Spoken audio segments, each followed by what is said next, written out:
দিইনি, সন্ধেটা হয়েই এলো। দেখেছো এদের কোনো কাণ্ড আছে? সেই কখন বলে গিয়েছে মাছ ধরতে, হ্যাঁ, এখনো কোনো পাত্তা নেই। দেখি আগে সন্ধিটা দিইনি, তারপর দেখি কোথায় গিয়ে কি করছে ছেলে মেয়েগুলো। না, এদের বলে কিছু করা যাবে না।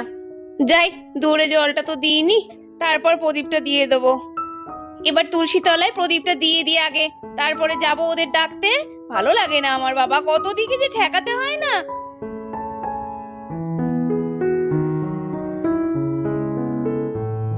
নমো নমো।